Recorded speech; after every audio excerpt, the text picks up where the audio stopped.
I didn't know that what was causing all those issues was the drinking and then the trauma of living with an alcoholic dad. Mm-hmm. But I would tell her, I'm like, oh yeah, I need like something to sleep, or oh, it's not strong enough, or oh, this doesn't work. Right. So I would manipulate her into giving me kind of what I wanted, Sure. and she didn't know any different.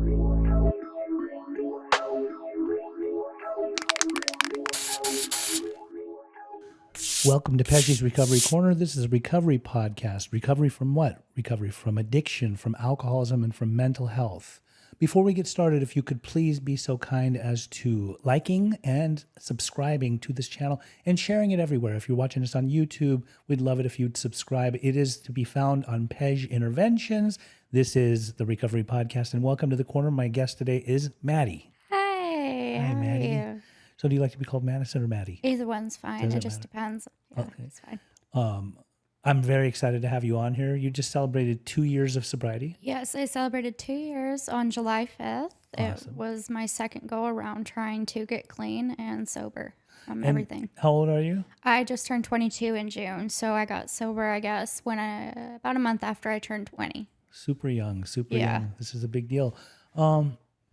Let's delve into your past. Let's talk about, where you were born, where were you raised, and then kind of just go into it all and we can get through your story. Yeah, so I was born and raised in a super small town north of Dallas called Sherman. It's really small. I grew up with my dad being an alcoholic also, and my mom was really codependent on his alcoholism and then all of our dysfunction because of the alcoholism to be able to carry out life. Everything looked really pretty from the outside. Dad was the American dream to two immigrant parents, built a house, made good money. Immigrant from where? Puerto Rico and Italy. Oh, really? His dad, my grandpa is from Puerto Rico and my grandma's from Italy. Both. Okay. So my dad was first gen kind of being in the States. Okay. Everything was very pretty on the outside. But over the years, the dysfunction really got worse. My dad would fly off the handle more and more. We all were either crying or hiding in our respective corners in the house.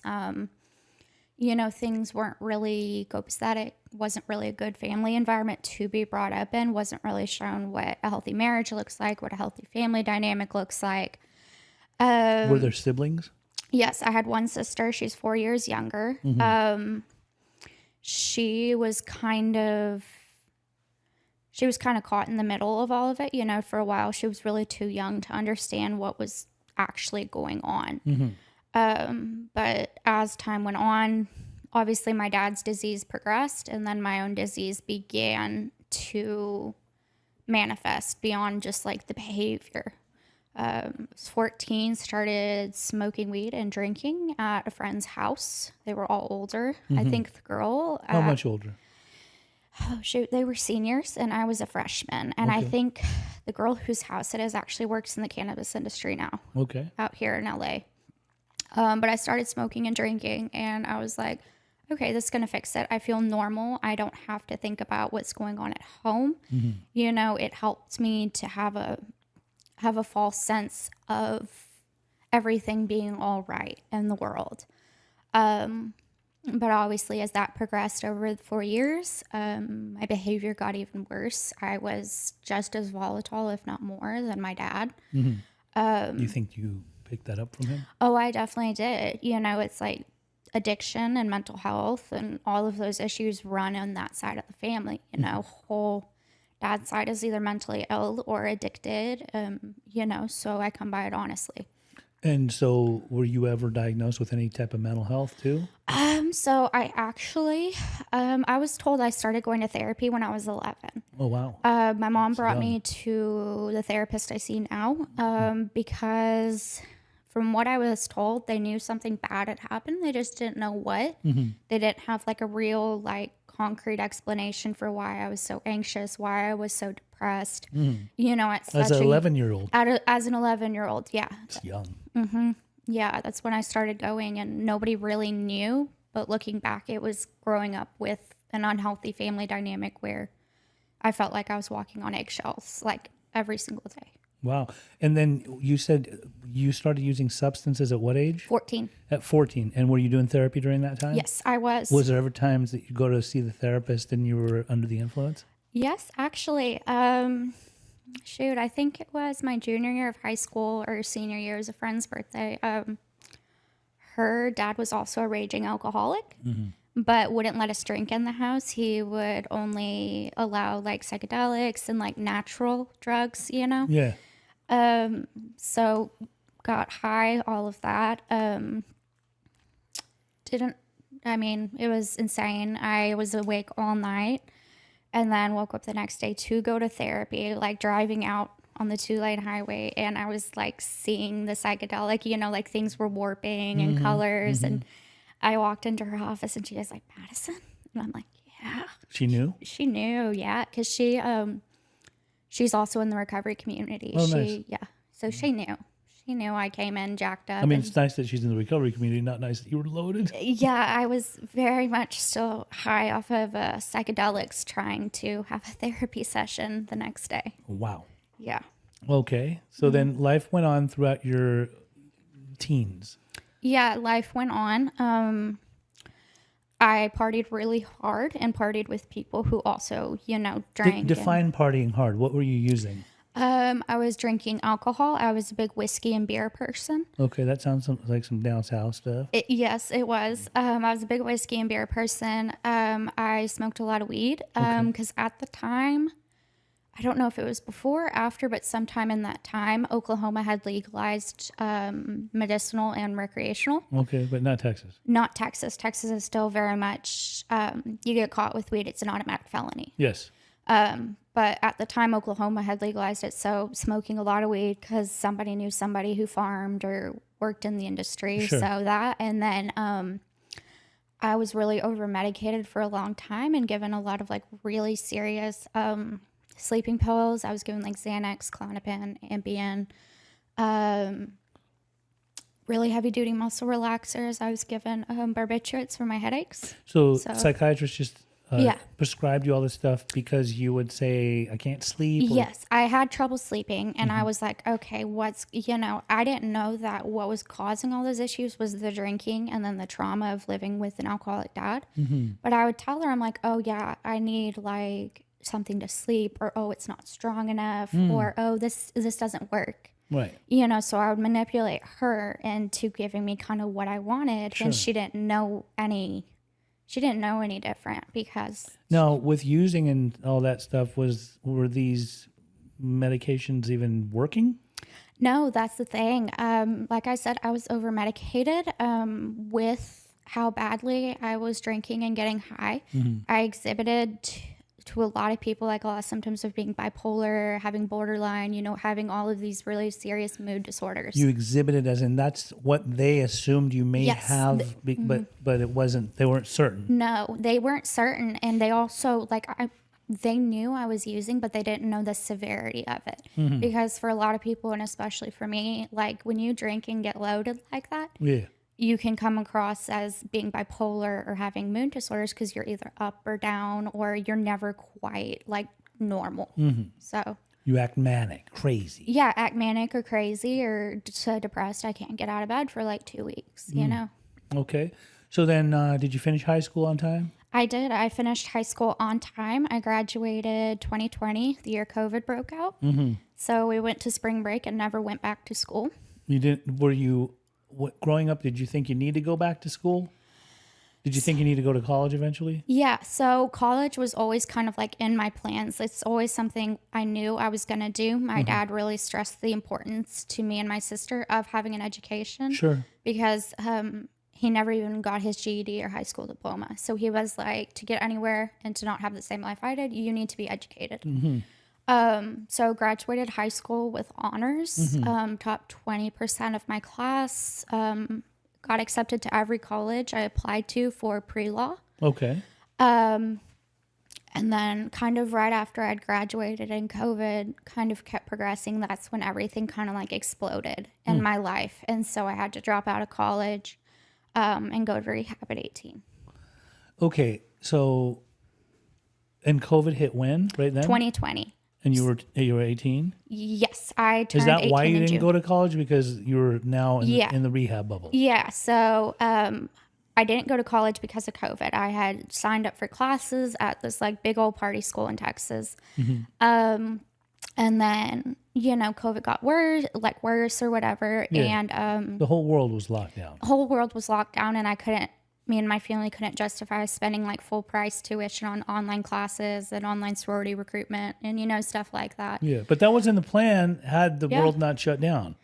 Yeah, that had been the plan. Yeah, so I ended up going to community college for a little bit, and then Rehab?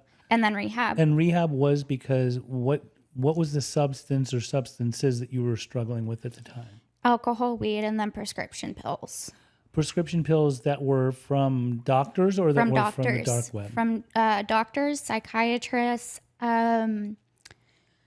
Doctors, psychiatrists, Were they primary opiates? care.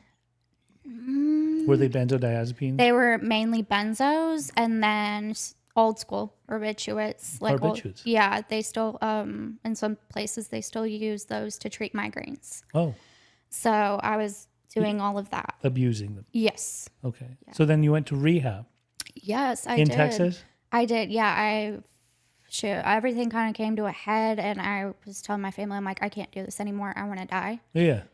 My life was finally breaking down in front of everybody. And so I went to a inpatient hospital in Dallas. And then from there, I went to La Hacienda. I know La Hacienda. I went to La Hacienda at 18 for rehab. Isn't La Hacienda like hard cases? Is it mental health? It's so, from what I know, a lot of facilities in Texas have to be labeled as dual diagnosis. Yes. To be able to accept patients. They can't just say, oh, we're only substance abuse or mental health. And I had heard that like Dr. Phil sends people there. That's it. Dr. Phil. I've heard of that, but also I have in the past heard of people go to La Hacienda, or there's a few other places in Texas that Or like more bougie, Derringer or something like that. Yeah, like I think I was told like Eminem went there, Bradley Cooper, like Gucci Mane, and that threw me for a loop. But those guys could be hard cases. Yeah, they definitely got a lot of really difficult people who were like me and just couldn't get clean. So did you started to learn the recovery lingo or what recovery was about during that time? Yeah, so La Hacienda is very much a huge like 12-step based model of recovery like program. It really centers around what 12 steps teach and kind of not so much like the trauma-informed care, not really any of that. It's like very old school. Like I'd called it like Big Book Boot Camp. That's really what it was. So learned a lot of things like not your issue, not your tissue, or whatever they call it. Oh, whatever the old people say. Old timers say. I haven't heard that one, but it sounds like something that old timers would say. Yeah, it's like we weren't allowed to give people who are crying tissues because it's like trying to alter what emotions they're going through. I actually had a counselor where I got sober that when we were in a family group, especially because it was more Persian oriented, if somebody was crying and someone would go over and grab the tissue box, he'd go over and say, nope, don't bring your codependent self into this situation. Let that person, let him get his own tissue. Yes, that's pretty much what we were taught, is that you let people work through their own stuff on their own and you do not interfere. Even if it's for a tissue, we couldn't hug anybody, like no reassuring words. Like we had to let them kind of deal with it on their own. Oh, wow. Okay. So you went there for how long? I did 30 days. I completed my stay. Didn't AMA or anything like that. So completed that and then went to my first sober living.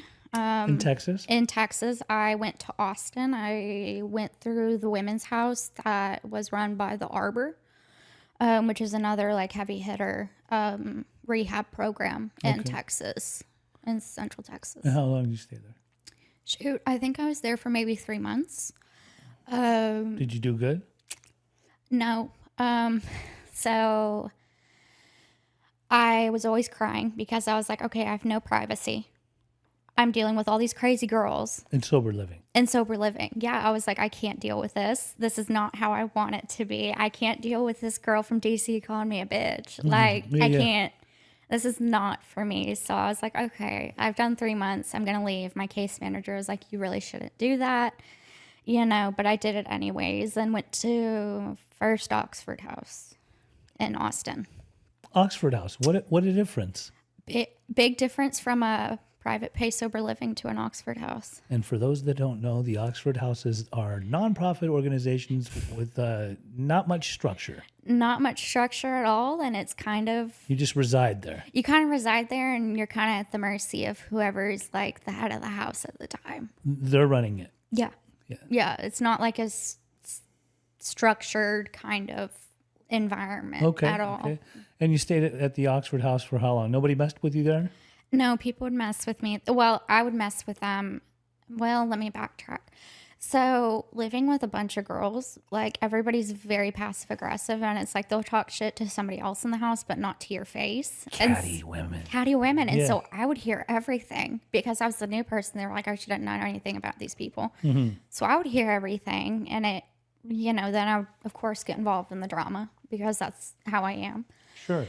And so I stayed there for maybe month and a half. Mm-hmm. And then I had another kind of mental health crisis where my old case manager from the program had made a welfare call on me. And I went to the psych hospital voluntarily. Mm-hmm. I think I spent 2 days there because once I stopped crying, I was like, okay, I don't need to be here. Even though I was very much having a crisis. Mm-hmm, mm-hmm. So... You've been to lots of psych hospitals? Oh, 2. Okay. And then after that situation, what'd you do? So after that kind of situation, I felt like I was almost looking for things that were wrong. Mm-hmm. Some of them were valid and some of them were not. Mm-hmm. Since I was about 11 up until about 19, I really struggled with food. I, like my dad, he had a very unhealthy relationship with food. Okay. Very much overeating, overindulging. And so I saw that and I was like, okay, I don't ever want to be, fat. I can't deal with that if that happens to me. So I just wouldn't eat at all. I think at the time I was maybe 100 pounds. Mm-hmm. And so kind of talked to my family about that. And I went out to Alabama for 6 weeks of eating disorder treatment. And they had like a center there?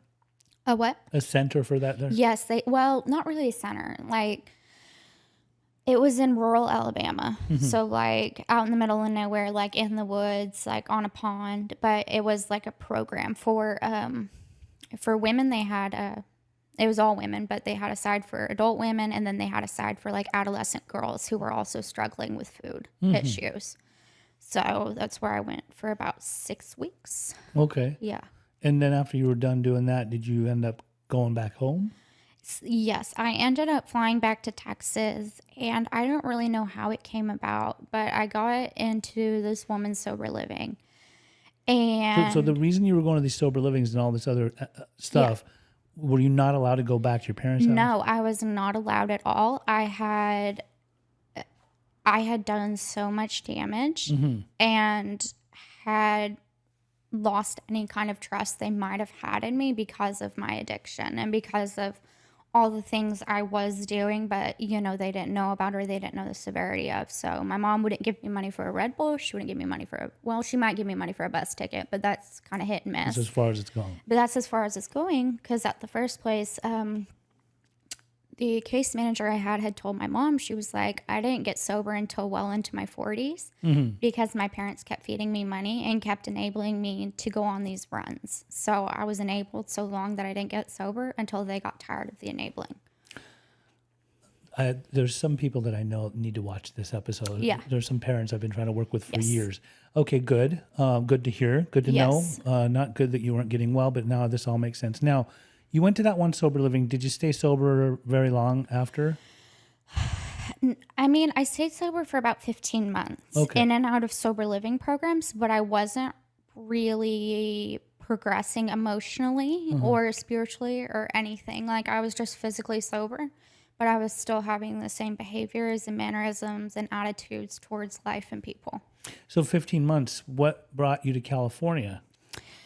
So July 4th, about 2 years ago, I had relapsed. It was very interesting. Drinking? No, it was actually cocaine. And when I got drug tested, it also had fentanyl in it. No way. I popped for coke and fentanyl. And you didn't even know there was fentanyl in it? No, I didn't. But I mean, I had never done cocaine before. So I was like, okay, this is weird. Like, I feel like really awake, but I also feel like I'm going to pass out asleep at any minute. And then seeing the fentanyl in the drug test made sense to me as to why I'm about to like fall asleep. Yeah. What led to that was I'd gotten kicked out of the last sober, Oxford house in Texas. And I was staying with this guy, and I was like, okay, he's a normie, he's fine, very much not a normal person, very much an addict. So that's when I relapsed, kind of a one-night thing, and then the next day I tried to get back into another sober living to get clean again. Out there or out here? In Texas, yeah. The last one I was in before I came to California, I lasted there a week. And used? Not used. Got kicked out? Mental health. Yeah, they kicked me out because of that. I was such a wreck. I was like not able to get out of bed. I was crying. I couldn't pull myself together emotionally. So Now, when you came to California, did you come out for substance abuse treatment or was it for mental health? I came out here primarily for mental health because the substance abuse was like a one-day relapse kind of a thing. So I came out here primarily for mental health because I felt like at the time that was my huge struggle, was my mental health, the fact that I was crying, the fact that I was so down and depressed that I couldn't deal with anything. But in the process, I got sober again, I found recovery, and I also kind of worked through my mental health issues. So coming out here, you went to that mental health place. Did you ever relapse in California? No, I did not relapse in California. I stayed sober all 16 months I was out here. I went back to Texas in September, still sober. Okay, so when I met you, then I remember you had told me at first that you've been kicked out of lots of sober livings, and you almost sounded like you doubted yourself. Yeah, I did not have any faith in myself that I wouldn't repeat the patterns of behavior and get kicked out of another sober living house. So as a young woman, because you're super young, Yes. I mean, you don't see this that often. Somebody gets young in their early 20s, Yeah. and you got sober at 20. Yeah, at 20, literally, 20. yeah. What is it about you? What was it about you that decided to take this thing by the horns and really make it like your everything? So what put the fear of God in my heart, honestly, is the fact that I was halfway across the country in a different state, and that if I got kicked out, if I relapsed, if I screwed up in any way, my family wouldn't be there to pick up my pieces of my mess. And like, I would be responsible for my choices. I wouldn't have family there to pick me up and take me to the next house or anything like that. That would be that. So in a way, it was kind of started to be fear-based, but it was also a bit of being so sick and tired of being sick and tired. Makes sense to me. So, and that I got to witness your journey from, obviously you were already sober when I met you, but by taking it so serious. And also, I know you did the work. Obviously, you stayed very close to your recovery community. You still do. Yes, I do. Now, I believe that there was a certain point where you decided, and you asked for blessings, and you did go back to Texas, Yes. obviously. And by going back there to that small town, what's it called again? Sherman. Yes, Sherman, it is Texas. Grayson County. It is, I think, Denison, the town up, is, last I knew, is the meth capital of Texas. So this is what I was wondering. Like when you went back there, obviously it's a small town. So it's definitely much different than like LA, Orange County, where there's just tons of recovery. Yeah. And it's harder to go to lots of meetings and things like that. And I would tell you sometimes, like, maybe start your own meeting, but how many young people are around you that could get sober? Yeah. So in going back to your respective town where you grew up and all that stuff, was it just ingrained in your head that no matter what, I'm not going to use or drink. Yes, pretty much. Like you've been awakened pretty much to your reality. Yeah, it was like my reality, and it was the fact that like I knew in my heart that if I hadn't have gotten sober when I did, I would have been dead. I would have crashed my car, or I would have been incarcerated for felony DUIs, all of these things. So I knew, I was like, it's either I stay sober or I'm going to lose everything. Mm-hmm. And then you went out there and life got big in some areas? Yes. So I go back and forth between mom and grandparents. Yeah. But when I got back, my family didn't really trust me. They didn't really know how much I had changed because they were in Texas and I was out here in Orange County. So they were like, rules. Like, I think my grandfather told me that any of my friends that come by, he has to like meet them and they have to have like dinner with them before I can go out with them. Cried big old crocodile tears. And I was like, I can't do that. Like, no, please don't do this to me. And, rules like that. They didn't trust me. They didn't even want me to go to meetings, stuff like that. They didn't want you to go to meetings? No, because my grandfather kind of does like more church work, church, they call it benevolence work. And so he works with a lot of people who are like mentally ill or addicts who do not get clean. Yeah. Or just these people. So he was worried you might go to these meetings and be influenced to do some dumb shit. That's exactly his thing. He's just like, I know the kinds of people that live around here. And I'm like, well, I'm trying to go to a meeting so I don't go back to those kinds of people. Right. He didn't really know how we do recovery. No, he didn't. He's very old school in the sense of like, if you have a problem with something, it's like willpower. It's like you can will yourself and have enough discipline and you can stop. Sure. There's a lot of people that believe that. Yes. And that might work for some. Yes. Some people, but not for me at all. I like the way you think. It matches how I feel. Yeah. So, okay. So then you had a loss in your life. Yes. So back in March, my dad passed away from years of being an alcoholic, from years of overeating and having an unhealthy relationship with food. Had he ever attempted to get sober? He did. So actually when I got sober 2 years ago, he had gotten sober a few days before and he had gone to rehab, and had stayed sober probably from like July through the end of that year max. Mm-hmm. And then he started to go back to like smoking weed and drinking and, all these really crazy things that ended up killing him. Do you think that you were a daddy's girl growing up, or was your relationship with him tumultuous? It was always very tumultuous because from a very young age, I always felt that he loved my sister more. Okay. Whether or not that was true at this point, I will never know. But I feel like he still did love me.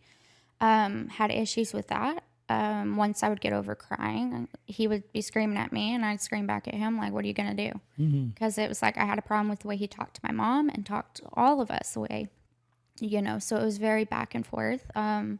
Hated him for a very long time because he wouldn't really be physically present, but he would try and give us a bunch of money to make up for it because he grew up without money. So he was like, okay, if I give my daughters this, if I give them that, it'll make them happy and it'll make up for everything. Sure. And it didn't. A lot of parents do that. Yeah. So when he did pass, I mean, obviously you didn't find it necessary to use or drink over it. No. And there was grief. There was a lot of grief. But it wasn't the relief too, like you, both for his sake, because of what he was going through physically and all this, and mentally. Yes. Because I got to talk to him a little bit, and I think he was kind of in the clouds. He wasn't really going to admit, like, he's not well. No, he is very much like the Puerto Rican, like, macho, like, I'm a man. I don't talk about my emotions. I don't do any of that stuff. But he had died on March 15th, and before that, he had called my sister the weekend before and told her, like, hey, I'm throwing up blood. I need you to come and get me. This is it. It was that bad? Yes. He knew. Serious. And he told my sister, he was like, this is it. Like, he knew that once this happened, he was going to die. So they'd taken him to the local hospitals. They couldn't do anything but give him blood transfusions. And it was raining that weekend, like storming really bad. I think there was a chance for tornadoes and stuff. So they couldn't care flight him to Dallas. So it had to be an ambulance driving an hour down to the level 1 trauma center. And I never once thought that drinking or using drugs was going to help it or be something that would be beneficial for me. It was like, that's not even my first thought. My first thought is, okay, my sister's sobbing because she was his primary caretaker, and we have to try and figure out what's the best decisions for him since he's on a ventilator and had said he never wants to be on artificial life support. Oh, wow. So it was more so of a, okay, I have to show up and be a daughter. I have to be a granddaughter. I have to be, supportive for my family and try and keep it together so they can kind of. Isn't that amazing? Yeah. That this troubled young lady Yes. that nobody trusted No. goes and gets better. She overcomes all of her demons and then comes back and is like kind of the glue that holds things together. Yeah, in a way. And it's really small. That's recovery. Yeah, it is. And even the small things, like I was at work and my mom and sister came up and were like, hey, we need to go see your father. We think this is it.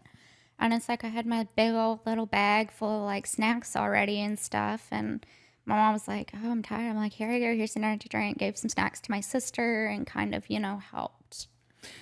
Some of the things that stand out to me about you, as obviously I told you this the other day too, is there was a time when I was just getting to know you. I know that you used to kind of fear me because maybe. Oh yeah, I was scared shitless, and that's because I've been kicked out by every single person ever, and I was like, this isn't going to be any different. No. Very like abrasive Persian man who's going to like kick my ass. No, I always, you never gave me any problems. Not that I could think of. No. But I do remember like going somewhere and seeing you.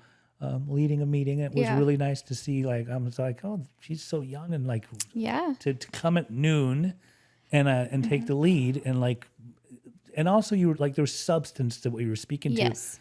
But then also down the line, you developed a friendship with Dana, my girl. Yeah. And then you guys always stayed in touch, and through your ups and downs and ins and outs while you've been out there, now you came back to California, and you are currently visiting friends, but also celebrating your 2 years.